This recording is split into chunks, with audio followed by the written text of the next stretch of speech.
was dirt, water, and air. And it was good. Once. PlanetCheck. PlanetCheck. PlanetCheck. The price of food is skyrocketing. According to the World Bank, internationally, overall food prices have risen 83% in 3 years. Food riots are erupting across the globe.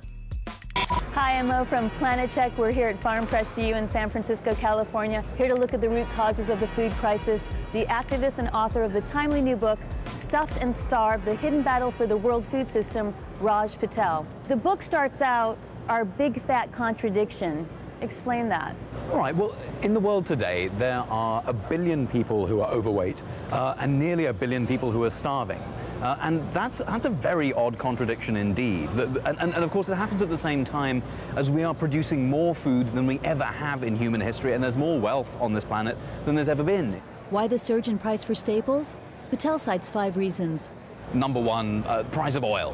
And the price of oil is important because oil is a factor in everything that we eat, not just in the transportation of our food, but about an equivalent amount to the oil that's used in transportation is used in fertilizer manufacture. The second reason is biofuels. It's a mad idea. I have to sort of put my, wear my heart on my sleeve here. The idea that the United States and Brazil also would be spending money in order to grow food, not to eat, but to set on fire. That seems to me a preposterous idea, and every expert who's looked at it in any serious way has come to the conclusion that the price of food is being driven up by ethanol prices. So some people say up to 30% of the food price increases because of US ethanol policy. The third reason is meat consumption. Grains that could be eaten by people are being diverted into animals. It takes 9 pounds of grain to make every pound of beef. By one estimate, if everyone in the US went vegetarian, the grain that would be freed up would be equivalent to be able to feed about 840 million people. And that's almost the entire number of people who are going hungry in the world right now. On top of that, we've just got weird things happening in the climate. And that means that agriculture's been affected. And finally, the reason that food prices are going through the roof has a lot to do with speculation and price gouging. If you imagine an hourglass where at the top there are millions of farmers who are producing food for us all, and at the bottom there are the nearly 7 billion consumers who are buying that produce. But in the middle, there's just a handful of corporations, and they are the ones who are really the masters of the international food system.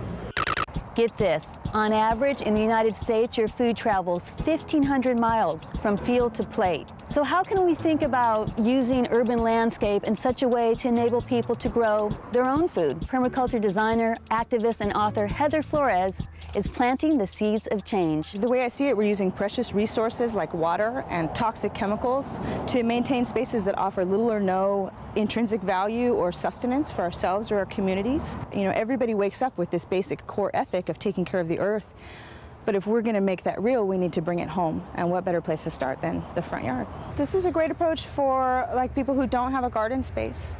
Or also if people have back problems, say 100 square feet of garden space could produce several hundred pounds of food a year for a family. And when you're eating the food that you grew, it's very empowering, but it's also more healthful because you are getting the organic food, you're avoiding the genetically modified organisms. Pretty much if you're eating non-organic corn syrup or potatoes or soy, you're eating genetically modified organisms. I think that this gardening and this interacting with people in a space like this is it enables us to face these challenges in a much more empowered way.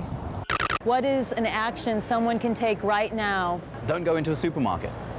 Go into your local farmer's market because it's better for the local economy. The food is likely to be cheaper. It's going to be fresher. It's going to be better for you. Calling your local elected representative and telling them that you want to see sustainable food in the community, and sharing food and getting involved in your community and eating together is a wonderful way of rediscovering joy through food. And I think that joy, when it is political, is one of the most powerful forces on earth. There is enough food on the planet to feed us all. We just need to be mindful and smart with our resources.